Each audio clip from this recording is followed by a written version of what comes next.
Thanks for coming. Today I want to have a discussion about alcohol. Alcohol is found in every corner of society.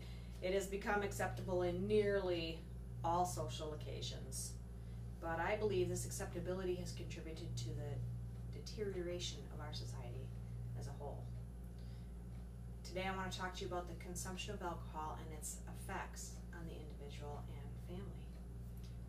My goal is to persuade you to see alcohol as a killer that attacks the mind, body, and the lives of everyone that it touches.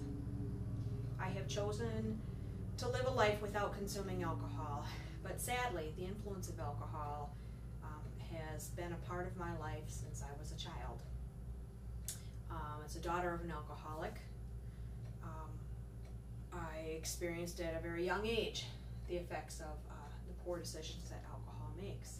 My husband and I have decided to avoid alcohol. We don't consume alcohol at all, and we don't even go into bars. Yet our lives have been surrounded with people who have been intoxicated and who drink.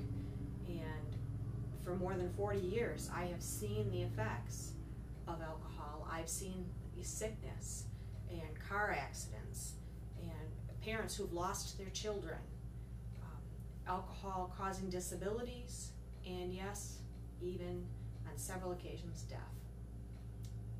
The immediate effects of alcohol are generally mild, but the amount of alcohol someone drinks can be devastating to the mind.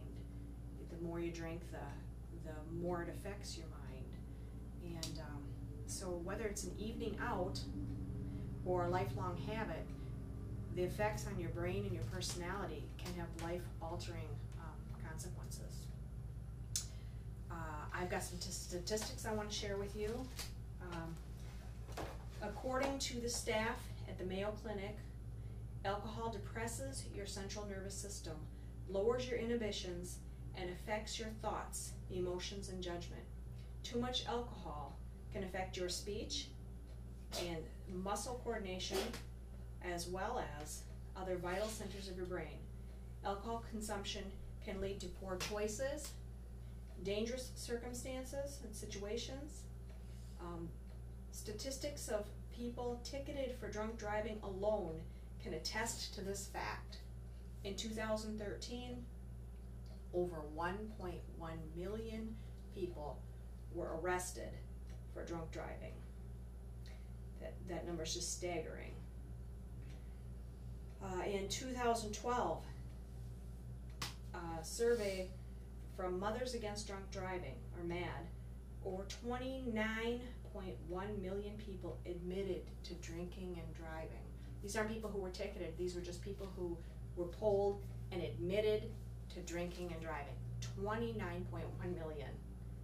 And if those numbers don't speak to us, I believe these statistics support that alcohol consumption leads to a lack of judgment and poor choices.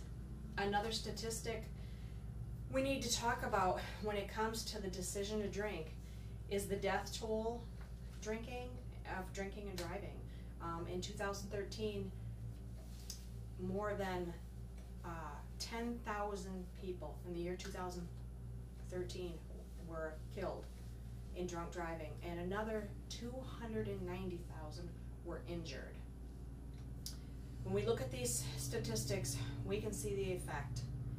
Whether it's a person consuming or another who has become the victim of someone else's intoxication, drinking and driving has received a great deal of attention, but unfortunately, the relationship between alcohol and crime for both the offenders and victims has not. Crime and alcohol go hand in hand. There's some more statistics that I wanted to share. According to the National Council on Alcoholism and Drug Dependency, alcohol and crime go hand in hand, and 40% of all violent crimes, that's 40% of all violent crimes, alcohol is a factor. Drinking is also a factor in 25 to 50% of all domestic violence cases. The negative impact of alcohol on our society is quite obvious for anyone who cares to see the numbers. If they just care enough to look at the evidence. Part of that is because alcohol is easily accessible, promoted as acceptable, and in most cases, or most areas of our culture.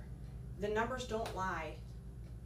They give a clear view of how consuming alcohol affects the mind and body, as well as drinkers and their victims. It's important to remember, when you drink alcohol, you are not the only one it affects. It may be our right to drink alcohol. Drinking alcohol is not illegal. It's our right to drink. But we have a responsibility to do what's right.